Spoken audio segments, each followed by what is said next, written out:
debo abandonar el cuerpo. ¿Qué forma más preciosa de poder expresar cómo vamos a morir?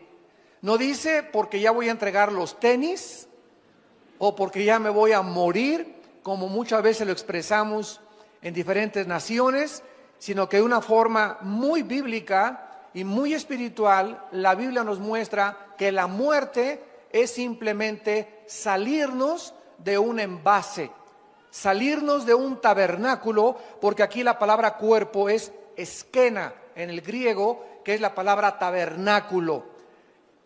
Pedro estaba consciente de dos cosas. En primer lugar, en su primera carta nos habla de los últimos días y que el fin se acerca. Y en su segunda carta se refiere al tiempo que ya le quedaba tan corto de vida. En otras palabras, Pedro nos está diciendo: Dios me ha mostrado que mi vida en este mundo es muy corta. Él sabía que muy pronto el Señor se lo iba a llevar a casa, como a ti también y como a mí también. Y nuestra vida pasó como el vapor, que aparece y desaparece de repente. Sin embargo, antes de que Pedro abandonara su cuerpo, él nos quiere dejar instrucciones acerca de cómo debemos nosotros prepararnos para los últimos tiempos.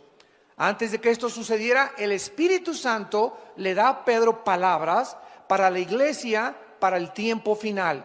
Así pues, en la segunda carta leemos las últimas palabras de un pastor que tal vez estaba agonizando o que ya muy pronto iba a abandonar su cuerpo e iba a dejar a sus ovejas a cargo de otros pastores. Pedro sabía claramente que el mundo no va a entender el mensaje de la palabra de Dios, porque las cartas de la Biblia son para los creyentes, no son para aquellas personas que no son cristianas. Es como si yo voy en la calle y me encuentro una carta que dice: Chencho, ya me fui, te fuiste y me dejaste y te mando para el mandado, etcétera, etcétera. Yo digo, en primer lugar, yo no soy Chencho. En segundo lugar, yo no le entiendo esa carta. Y en segundo lugar, alguien la dejó. Esta carta no es para mí. Así es la Biblia. Hay mucha gente que viene a la Biblia y no la entiende porque no es para ti. La Biblia y el mensaje de Dios es para aquellos que han aceptado a Jesucristo como su Señor y Salvador. Porque solo ellos, que somos los que formamos la familia de Dios, somos los que comenzamos a entender las palabras del Espíritu Santo. Pedro sabía que el mundo no lo iba a creer, por eso escribe estas cartas a los creyentes. Esto es un mensaje de advertencia también, porque en su segunda carta, capítulo 2, versículo 1, comienza a prevenirnos de las cosas que vamos a enfrentar. Hubo también falsos profetas, escribe Pedro, entre el pueblo, como habrá entre ustedes falsos maestros, que introducirán encubiertamente herejías destructoras. Pedro nos advierte: no se espanten, no se alarmen de la cantidad de falsos predicadores, de falsos maestros, de falsas profecías que dicen que hablan en el nombre del Señor y que ustedes las van a escuchar. Porque así sucedió en el Antiguo Testamento. Y aún negarán, dice, al Señor que los rescató, atrayendo sobre sí mismos destrucción repentina. Y muchos seguirán sus disoluciones, por causa de los cuales el camino de la verdad será blasfemado. O sea, va a haber también muchas conductas, falta de integridad, falta de honestidad, por las cuales muchos cristianos, por la forma como viven sus familias, se van a burlar del cristianismo. Y dice el versículo 3, y por avaricia van a hacer mercadería de ustedes con palabras fingidas. Sobre los tales, ya de largo tiempo la condenación no se tarda y su perdición no se duerme. Dice Pedro que habrá falsos maestros, falsos profetas, que habrá personas que vayan a escandalizar a la gente y que además va a convertir el evangelio en un mercado. En otras palabras, van a comenzar a cobrar por escuchar el evangelio. Los predicadores van a comenzar a cobrar, los músicos van a comenzar a cobrar, y como yo he viajado ahorita casi por todo Estados Unidos diciéndoles a los líderes, si ustedes tienen a una banda de músicos o a un predicador que les fija un precio, no lo vuelvan jamás a invitar, porque son mercenarios del Evangelio de Jesucristo. No podemos nosotros más que presentar gratuitamente el Evangelio de la gracia de Dios. Pero ahora ya vemos en la televisión que te mandan sobres. Hace poco hay un predicador la semana pasada, no lo van a creer, pero esto fue lo que dijo. Tenemos un déficit de $3 millones en nuestra organización. Necesito que ahorita saquen un sobre y le pongan atrás del sobre, pongan su ofrenda y pónganle atrás del sobre deuda cancelada. Porque en el momento en que ustedes me entreguen su sobre, otra persona y yo vamos a orar por este sobre para que todas tus deudas sean canceladas. Y además vamos a orar para que Dios te abra los tesoros escondidos. Yo estaba con mi esposa, lo vimos hace 4 días en la televisión en Estados Unidos, y yo le decía a mi esposa, ¿cómo es posible que nadie se levante y les diga, cómo es posible que le puedan crear ese falso profeta? ¿Cómo es posible que le puedan prometer a una persona que si tú das, todas tus deudas van a ser canceladas? Es increíble la forma como están esquilmando y como están tratando de presentar el Evangelio de Cristo.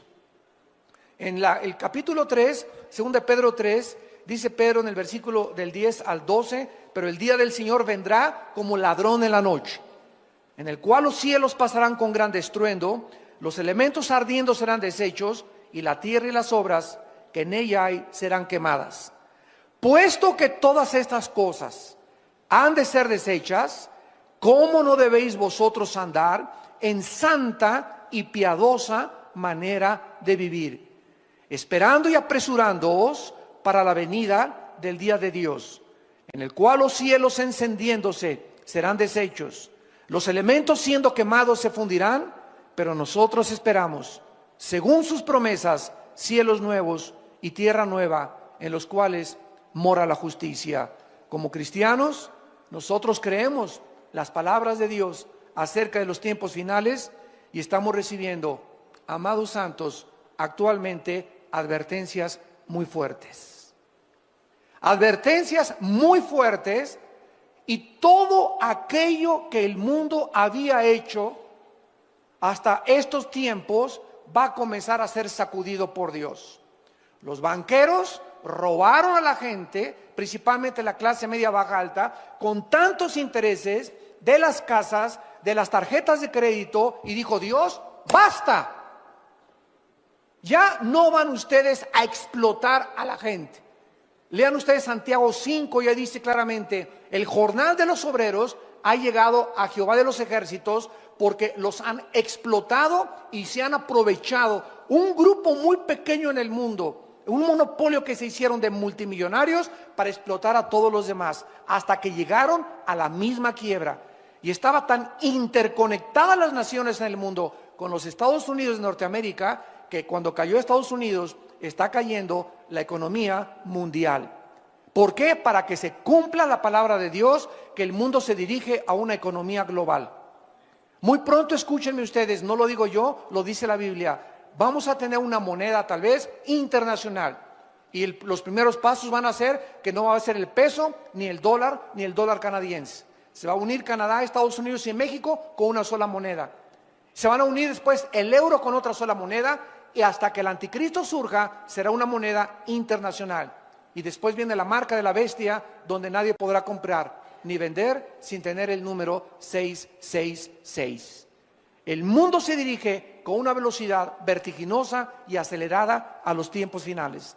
Y Dios está sacudiendo lo que más le duele a la gente, el dios del oro y la diosa del sexo. Son los dos dioses ante los cuales el mundo se ha inclinado actualmente. Han adorado al oro, han adorado al dinero, y Dios nos ha dicho a nosotros, ustedes no se afanen por vuestra vida. ¿Qué han de comer? ¿Qué han de beber? ¿Dónde han de dormir? Búsquenme, para que no se llenen sus corazones de glotonería y de los afanes de esta vida, y el día los sorprenda como ladrón. ¿Cómo debemos entonces prepararnos para estos tiempos que estamos viviendo? Es normal pensar, es lógico cómo vamos a sobrevivir, los tiempos amenazadores que estamos enfrentando. Cuando las tormentas comiencen a azotar más fuerte y comience a llegar a tu vida, toda esperanza comience a escaparse de recuperación, como los que perdieron sus casas en Galveston, Texas, en Nueva Orleans, los que están sufriendo el incendio de sus casas en California, los tsunamis, los huracanes. Cuando llegue una devastación a tu vida, donde pierdas el trabajo y pierdas las cosas que tú crees que para ti eran lo más importante, entonces, ¿qué es lo que vas a hacer acerca de tu vida y de tu familia? ¿Qué vas a hacer acerca de tu trabajo, de tu casa, de tu comida y de tu ropa? Creo que esto es una preocupación lógica y legítima de todo creyente, pero de una manera asombrosa. Pedro no nos ofrece ningún consejo acerca de cómo prepararnos financieramente. No nos aconseja dónde invertir nuestro dinero. No nos aconseja nada de cómo proteger nuestra casa, ni cómo sobrevivir al calentamiento global o a la inflación. ¿Por qué? Vamos a ver enseguida los 4 consejos que nos ofrece el apóstol Pedro. Número 1. La primera cosa que debemos hacer para prepararnos para los tiempos que estamos viviendo es confiar en la fidelidad de Dios. Número 1. Pedro ya había experimentado la pobreza, ya había experimentado la fidelidad de Dios. Cuando seguían a Jesucristo, Cristo les enseñó a que no se preocuparan dónde iban a dormir al otro día, si iban a traer tortas, si iban a traer sándwiches, si iban a tener comida, porque ellos donde les agarraba la noche, ahí dormían. Y donde en la noche les sorprendiera, ahí ponían un cartón, un petate o sobre el pasto, y ahí comenzaron a aprender a despertarse todos los días y a seguir a ese hombre que dijo: Jesús, hoy no les va a faltar donde dormir, hoy no te va a faltar el techo, hoy no te va a faltar la comida. Vean ustedes, por ejemplo, en Mateo capítulo 8, versículo 20, que dice la Biblia, Mateo 8:20, Jesús les dijo a los discípulos: las zorras tienen guaridas y las aves de los cielos tienen nidos, mas el Hijo del Hombre no tiene dónde recostar la cabeza. En Mateo capítulo 14, versículo 15 al 21, Mateo 14, del 15 al 21, les dice Jesús: cuando anochecía se acercaron los discípulos y le dijeron a Jesús: el lugar es desierto, la hora ya pasada. Despide a la multitud para que se vayan por las aldeas y compren de comer. Jesús les dijo: no tienen necesidad de irse, denles ustedes de comer. Aquí se enfrentan con una situación donde había cerca de 5,000 personas. Y ya no tenían leche para los niños, ya no había comida en la noche, y los discípulos comenzaron a afanarse y a preocuparse. No tengo para mañana, no tengo para hoy en la noche para comer. Y Cristo les dice: denles ustedes. Y en ese momento se voltean los discípulos, ¿verdad? Y le han de haber dicho: Señor, no trajimos sándwiches. No hay ni un McDonald's abierto a estas horas. No hay nada absolutamente que podamos recurrir. Ellos dijeron: no hay más que 5 peces y 5 panes y 2 peces. Y Cristo dijo: lo poco que tú tienes, escucha este principio, lo poco que tengamos con la bendición de Dios se multiplica. Lo poco que tengamos, si tenemos la bendición de Dios, se nos va a multiplicar. Tráiganme lo poquito que tengan, dijo Jesucristo, y entonces mandó a la gente recostarse sobre la hierba, y tomando los 5 panes y los 2 peces, levantando los ojos al cielo, los bendijo y partió. Y dio los panes a los discípulos y los discípulos a la multitud.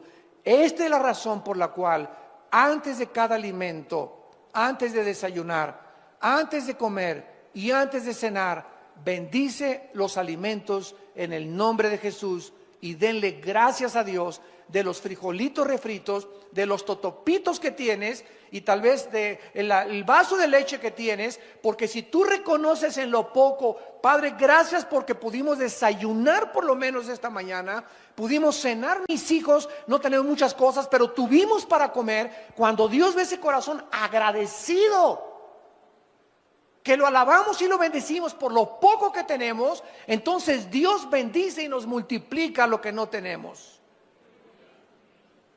Pero si nosotros ya comemos como si nos lo mereciéramos, en el nombre de Jesús te pido estos alimentos, guárdalos en el hueco de tu mano, dales a los que no lo tienen, amén. Cómprate una cotorra de África, o un perico, o una grabadora, y comienza a hacer que ese perico, esa grabadora, ore en lugar de ti, porque muchas oraciones de muchos de ustedes caen en la mecánica, comienzan a ser autómatas de Dios, robots de Dios. Ya la oración que dan no es del corazón, ya nomás sacas tu estampita y te echas la presinada también. Tenemos que sentir en el corazón, Padre, gracias por este pollo, gracias por este tibón, gracias por estos cornflakes, gracias por lo que nos das. No perdamos el sentimiento de la gratitud. Es horrible comenzar a vivir creyendo que lo que tenemos no lo merecemos. Gracias por este día, Padre. Gracias porque llegué al aeropuerto, Padre. Gracias porque me guardaste. Gracias por este día, Señor. Nos acostamos con el corazón lleno de gratitud. Y eso es lo que Dios está pidiéndonos. Que no nos olvidemos de que tenemos la vida, estamos respirando y tenemos que comer. En Mateo 17, versículo 24, llegaron a Capernaum. Y vinieron Pedro y los que cobraban las 2 dracmas, Mateo 17, 24. Y le dijeron, vuestro maestro no paga impuestos, o sea, no paga las 2 dracmas. Él dijo, sí. Y al entrar en la casa, Jesús le habló primero diciendo, ¿qué te parece, Simón? Los reyes de la tierra, ¿de quiénes cobran los tributos o los impuestos? ¿De sus hijos o de los extraños? Pedro le respondió, de los extraños. Jesús le dijo, luego los hijos están exentos. Sin embargo, para no ofenderles, ve al mar, echa el anzuelo y el primer pez que saques, tómalo. Y al abrirle la boca, hallarás un estatero, que es una moneda que correspondía a 4 dracmas. Un estatero, tómalo y dáselo por mí y por ti. Cuando ellos necesitaban comer, Dios lo multiplicaba. Dormir, dormían en cualquier lugar. Y cuando necesitaban dinero hasta para pagar los impuestos, de una forma sobrenatural, Cristo les proveía lo que no tenían.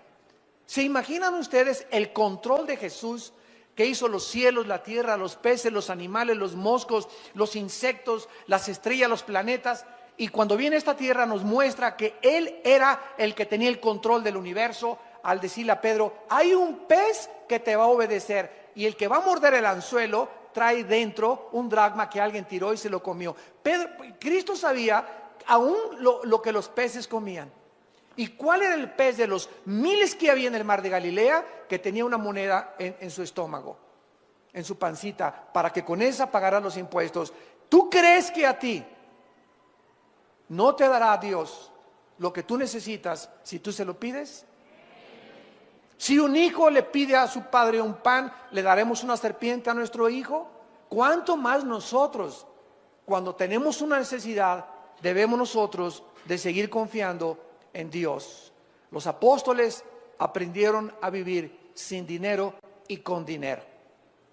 Los apóstoles comenzaron a experimentar que Dios es poderoso para nunca dejarnos ni abandonarnos. Sabían lo que significaba dormir bajo las estrellas, sin cama ni almohadas. Siguieron a Jesús sin tener un empleo fijo ni promesas de dinero alguno. Solo eran dueños de la ropa que traían y de las sandalias que traían puestas. Y tú tienes 3 pares de tenis, tienes 2 pares de jeans, tienes 3 camisas, ya vas de gane. Tienes un techo, no estás a la intemperie durmiendo. Tienes un jacalito donde duermes arriba de un petate. Tienes un horno ahí para que te caliente. En otras palabras, los discípulos aprendieron a confiar en la provisión diaria de Dios para todas sus necesidades. Esto es lo que nosotros tenemos que aprender en Filipenses capítulo 4. Filipenses capítulo 4. Versículos del 11 al 13, el apóstol Pablo, al igual que Pedro, nos escribe estas palabras. Filipenses 4, del 11 al 13. Y dice el apóstol Pablo: no lo digo porque tenga escasez, pues he aprendido ¿a qué? ¿Cuál es la clave para ser feliz? No es tener dinero, porque si solamente eres feliz cuando tienes dinero, qué miserable vas a ser cuando no lo tengas. La clave de la Biblia es que aprendamos a contentarnos con o sin. Porque si no tienes, estás contento porque no dependes de tu contentamiento si tienes. Porque no toda la vida vamos a tener. Yo recuerdo cuando yo inicié el ministerio en 1979. Me fui casi 4 o 5 años de misionero a la sierra de Guerrero y de Oaxaca. Y durante 3 años anduve en la sierra con los indígenas durmiendo en petates, en casas de adobe, en pueblos de leprosos. No teníamos para comer, comíamos lo que pescaba yo en el mar. Y lo que arrancábamos, los mangos que arrancábamos de los árboles, esa era la comida de mi familia durante 4 o 5 años. Y nunca dejamos de comer mangos, nunca dejamos de comer manzanas, y siempre pescaba algo en el mar para llegar y hacer un pez o 2 peces, y comimos pescado durante 4 o 5 años porque éramos tan pobres que no teníamos. Mi primer coche lo compré hasta 1987, una combi que un hermano me regaló en México. Y andaba en México en las camionetas y en las peceras para acá y para allá, en la lluvia dando estudios con las iglesias, etcétera, etcétera. No todo lo tenemos hasta ahorita. Pero han pasado 30 años del ministerio y me he dado cuenta que nos usó a nosotros, a Dios, para abrir el camino y para enseñarnos precisamente a que nada nos debe detener. Dios me enseñó y aprendí a contentarme cualquiera que sea mi situación. Si ahora soy pobre, ya no le voy a tener miedo a la pobreza, porque ya sé lo que es ser pobre. Ya aprendí que cuando estaba con él era contento, y me acuerdo que llegaba a la casa y cantábamos himnos y con una vela hasta las 3 de la mañana estudiaba teología, porque ni luz teníamos en la cabañita que vivíamos en Acapulco, en una montaña. Entonces yo me río de ver hacia ahí la pobreza, me río porque ya he aprendido a contentarme y no me hace falta que no tener. Y es lo que muchos desgraciadamente no han podido aprender. Crían a sus hijos como niños pirurations. Y les dan reloj ya a los 12 años y a los 15 años su coche, etcétera, etcétera. Y estamos creando una generación de chavos perruris que no saben lo que es sufrir y no saben lo que es ganarse el pan con el sudor de su frente. Y es cuando nosotros se casan a los 24, 25 años de edad y ya quieren tener su Sony Trinitron, tienen que tener alfombras persas, persianas de Liverpool y de Palacio de Hierro, y quieren tener todo. Y si no lo tienen, se suicidan o roban o se divorcian, porque mi mamá me crió en camas de sábanas de seda. Y comíamos puro caviar y comíamos puro chivo importado.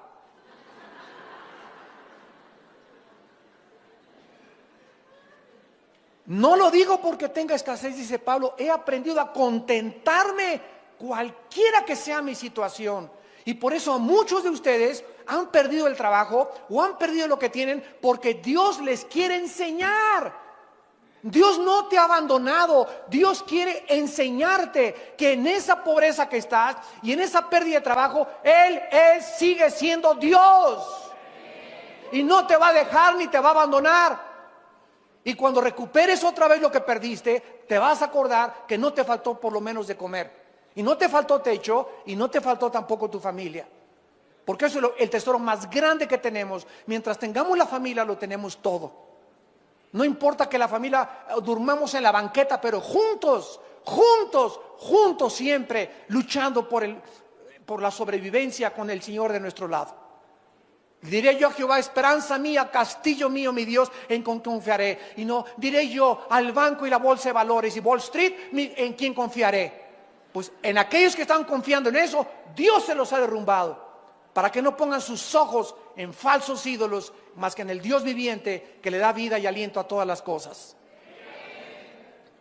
Dice Pablo, versículo 12, sé vivir humildemente, sé tener abundancia, en todo y por todo estoy enseñado, para estar saciado como para tener hambre, para tener abundancia como para padecer necesidad. Y el secreto está en el versículo 3, todo lo puedo en Cristo que me fortalece. Ese es el secreto. Ay de ustedes los que hacen dinero y no han aprendido a vivir con el dinero, porque el dinero los echa a perder. Hay de ustedes de los que la noche a la mañana se enriquecen y no saben qué hacer con el dinero. Y en lugar de entender el propósito por el cual Dios nos da el dinero, comienzan a hacer dinero y se olvidan de Dios y comienzan a tener más gastos y más lujos, y el club y la familia Pompidou y la familia Richelieu, etcétera, etcétera, y comienzas a alejarte de Dios y alejarte del discipulado. Ni diplomados tomas. ¿Por qué? Porque comienzas por los afanes de la vida, porque no habías aprendido a vivir con dinero. Tenemos que aprender a vivir sin dinero, pero también cuando tengamos dinero tenemos que aprender cómo administrar ese dinero. Porque si ese dinero que tienes tú ahorita, tú no sabes con qué propósito Dios te lo dio y crees que es para ti, entonces algún día te comenzará a faltar y te dirá Dios: acuérdate que yo deshago como polilla lo más apreciado del ser humano. En segundo lugar, el segundo consejo que se nos da es no preocuparnos por las cosas materiales. ¿Saben lo que significa la palabra preocuparse? Pre es antes, ocuparse es poner atención. Una persona preocupona es una persona que está antes de que suceda algo, ocupándose o concentrando su atención en algo que no ha sucedido. ¿Y mañana qué como? ¿Y qué no se pasó mañana? Hoy, pero si no, todavía no llega mañana. Todavía ni siquiera. Estamos apenas a las 10 de la mañana, a las 11 de la mañana, y ya estás preocupada por tu lavadora y por tu trabajo. Ahorita disfruta tu pollito y gloria a Dios, tú en la iglesia. A lo mejor ahorita viene por nosotros el Señor a la 1. La pregunta más importante que Dios nos haría en estos tiempos es la siguiente: ¿qué hay en tu corazón en estos últimos tiempos? ¿Preocupación por el dinero? ¿Por tus inversiones? ¿Por la caída de la bolsa de valores? ¿Por tu salud? ¿Por tu futuro? ¿Por tu familia? ¿Qué está en este momento, en estos tiempos, llenando tu corazón? ¿Qué es lo que más te preocupa en estos tiempos? ¿En qué te estás convirtiendo, dice Dios en esta tarde? Y ustedes que nos ven por la televisión, ¿en qué te estás convirtiendo mientras más rápido nos acercamos a los tiempos finales? ¿En una persona avariciosa, ambiciosa, preocupada por el dinero? ¿Una persona llena de ansiedad y de estrés y de cosas que aún no suceden? ¿En qué te estás convirtiendo? Analiza tu corazón a la luz de los tiempos que estamos viviendo. El rey Salomón escribió en Proverbios capítulo 18, versículo 11. Proverbios 18, 11. Las riquezas del rico son su ciudad fortificada y como un muro alto en su imaginación. O sea, los ricos piensan así, dice Dios. Y esto lo escribió el hombre más sabio que ha existido en la historia después de Cristo, el rey Salomón. Los ricos así piensan: mientras yo tenga 1 millón o 2 millones de dólares, mientras yo tenga 1 o 2 propiedades, mientras sea dueño de una casa, mientras tenga mis inversiones, estoy tranquilo. Y dice Dios: es la obra de tu imaginación nada más. Porque de la noche a la mañana cualquier persona como lo estamos viendo en nuestros tiempos, se quedan en la bancarrota. Ahorita hay más de 600 suicidios en Estados Unidos, hasta la semana pasada que yo me vine, de ricos que se están quitando la vida por la caída de la bolsa de valores. Y de personas que habían invertido todo o la mitad de su capital en la bolsa de valores y no tienen absolutamente 1% de probabilidades de recuperación o de repunte, por la deuda de los más de 3 trillones de dólares que tiene el gobierno federal americano. Se quitan la vida. ¿Por qué? Porque aprendieron a vivir confiados mientras tenían, y cuando no tenían, no tienen propósito ni razón para seguir viviendo. En Proverbios capítulo 23, el rey Salomón continúa dándonos consejos y dice el versículo 4 y 5. Proverbios 23, del 4 al 5. No te afanes por hacerte rico. Sé prudente y desiste. ¿Has de poner tus ojos en las riquezas siendo ningunas? Porque se harán como alas de águila y volarán al cielo en septiembre del 2008. Ese es primera de Armando 2.1. Esto fue escrito hace 3000 años y ante nuestros ojos estamos viendo de qué manera Dios está quitando y derrumbando el becerro de oro.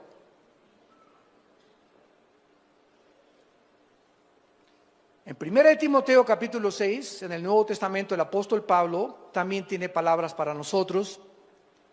Y dice en 1 de Timoteo capítulo 6, versículo 6 en adelante. Pero gran ganancia es la piedad acompañada, otra vez igual que Pedro y que Pablo, contentamiento. Gran ganancia es la piedad acompañada de contentamiento. La palabra piedad, eusebia en el griego, significa la vida o vivir cerca de Dios. Tú vas a ganar, nunca vas a perder. Mientras tú vivas cerca de Dios, siempre vas a ganar. ¿Por qué? Porque cuando vivimos cerca de Dios, en su presencia hay plenitud de gozo. Los que viven cerca de Dios tienen que estar contentos, cualquiera que sea su situación. Porque nada hemos traído a este mundo. Y sin duda nada podremos sacar. Imagínate cualquier persona rica que nos escuche en este momento, que has guardado y échale y abonos y el dinero y hasta abajo el colchón, y de repente hoy te mueres un accidente, una embolia, un ataque al corazón, y tú tenías dos propiedades, y cuando te entierran en el ataúd, ni el anillo que traes de casado te llevas. Todo se queda de la noche a la mañana. Y va a estar tu familia como alacranes peleándose la herencia. Ahí en el panteón van a comenzar los pleitos ya por ver quién tiene más herencia. Así es el corazón humano. ¿Y para qué lo que guardaste? Lo guardaste para que lo heredaran y se convirtiera en maldición en tus hijos y en mucha familia. Así que teniendo sustento y abrigo, estemos contentos por el amor de Dios. Teniendo sustento y abrigo, estemos contentos, porque los que quieren enriquecerse caen en tentación y lazo, y en muchas codicias necias y dañosas que hunden a los hombres en destrucción y perdición, porque raíz de todos los males es el amor al dinero. No dice que el dinero sea una maldición, dice que es el amor al dinero lo que es una maldición, porque amando el dinero y codiciándolo se extraviaron de la fe y fueron traspasados de muchos dolores. La raíz de todos los males es la ambición y la avaricia de guardar más de lo que tenemos. No está diciendo que los ricos no van a entrar al cielo, ni Dios está en contra que tú tengas un Ferrari el lunes y un Mercedes y un Lamborghini el miércoles. Si tienes y ganas 3 millones de dólares, te puedes dar ese lujo mientras le des a Dios proporcionalmente. Si ganas 3 millones de dólares, dale 1,5 millones de dólares a la obra. Y dice Dios, yo no tengo ningún empacho en que te quedes con $1,5 millones al mes. ¿Por qué? Porque veo que el dinero no es un ídolo para ti. No te has olvidado de mí, dice el Señor. Ese es el secreto del dinero. Pero cuando comenzamos a tener dinero y comenzamos a guardar de más, habiendo tantas necesidades, orfanatorios, que institutos, que comprar un edificio, etcétera, etcétera, y tú guardas y échale, y échale, y échale, es cuando Dios se enoja contra nosotros, porque nos convertimos en avariciosos, en codiciosos y en personas que vamos a ser algún día hundidas en perdición y maldición. Dice en Eclesiastés capítulo 5 en el Antiguo Testamento, después de Proverbios está Eclesiastés, y dice Salomón: el hombre más multimillonario que ha existido en toda la historia, Salomón. Nadie ha tenido más dinero que Salomón. Ni Howard Hughes, ¿verdad? Ni Bill Gates, ni Carlos Slim, ni ningún otro millonario actual se compara con las riquezas que tuvo Salomón. Y escuchen lo que dijo Salomón, Eclesiastés 5, versículo 10 en adelante. El que ama el dinero no se saciará de dinero, y el que ama el mucho tener no sacará fruto. Esto es vanidad. Cuando aumentan los bienes, también aumentan los que los consumen. Qué bien pues tendrá su dueño sino verlo con sus ojos. Dulce es el sueño del trabajador, coma mucho, coma poco, pero al rico no lo deja dormir la abundancia. Qué ironía del destino, ¿verdad? Pues el campesino va y siembra su maicito y su caballito y su burrito y en la noche... Pero el rico, mis inversiones, el cuento, la computadora, la laptop y esto y el otro. Y vemos, ¿verdad?, que aquel que no tiene nada, ¿de qué se preocupa que hoy la bolsa de valores? ¿Y qué? Pero ¿quiénes son ahorita los que se están matando? ¿Quiénes son ahorita los que están suicidando? ¿Quiénes son ahorita los que están comprando Prozac, pastillas tranquilizantes, y le están entrando más a la coca y más al alcohol? ¿Quiénes? Aquellos que tenían puestos sus ojos y que amaban el dinero. Para ellos es esta maldición. Y dice Mateo 6, el Señor Jesucristo, versículo 25, cuando ya hace 2000 años los apóstoles comenzaron: oye, ¿y si pierdo mi trabajo? Oye, ¿y si ya no tengo para mañana qué comer? ¿Y si el Señor Jesucristo nos deja? ¿Y si hoy en la noche no hay ningún Holiday Inn donde hospedarnos? ¿Y si no hay un restaurante abierto? Y comenzaron a usar una palabra que se llama afán. Afán, que es la palabra griega merima. Por tanto les digo, versículo 25, no os afanéis. ¿Qué significa afanar? Significa estar ansioso, preocupado, pensar continuamente o enfocado continuamente en el dinero o en lo de mañana, intranquilo, sin tener paz. Eso es lo que hace el amor al dinero. No os afanéis por vuestra vida. ¿Qué han de comer? ¿Qué han de beber? Ni por su cuerpo, ¿qué han de vestir? ¿No es la vida más que el alimento y el cuerpo más que el vestido? Pregúntate en esta tarde: ¿estoy vivo? Ahora, si estás vivo y yo estoy vivo, ¿a quién le debemos el aliento y la respiración? A Dios. O sea, Dios está consciente que estás vivo. Y si Dios está consciente que estás vivo, entonces, ¿no crees que también está consciente del zarape que traes? ¿De los guaraches que traes? ¿De la casa donde vives? ¿De si tienes o no tienes para comer? Entonces, si Dios nos sigue dando la vida y amanecimos hoy, ¿por qué nos preocupamos en las cosas secundarias cuando lo más importante es vivir? Este es el mensaje de Cristo a nuestra conciencia. Miren las aves de los cielos, versículo 20, que no siembran, ni ciegan, ni recogen en graneros. Salte mañana en la mañana, dice Cristo, y asómate a ver los pajaritos. Ninguno de ellos tiene cuenta en Bancomer. Nunca encontrarás a los pajaritos haciendo un hoyo, vamos por las lombricitas y vamos a guardar lombricitas aquí, a amontonar 5 o 6 lombricitas en la noche y me voy a mi nido con mi pajarito, con mi esposita, con mis pajaritos y ahí tenemos lombricitas por si mañana amanece y no tenemos lombricitas para mañana. Dios puso un programa en los pajaritos para que fueran una lección a nosotros y para que los observáramos. Si Dios les puso ese programa donde ellos no deben de amontonar ni guardar para mañana, ¿por qué entonces lo hacemos nosotros? ¿Por qué desconfiamos del poder y la misericordia de Dios?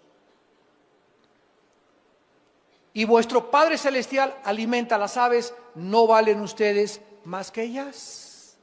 Un pajarito, ¿cuánto cuesta? 3 pesos.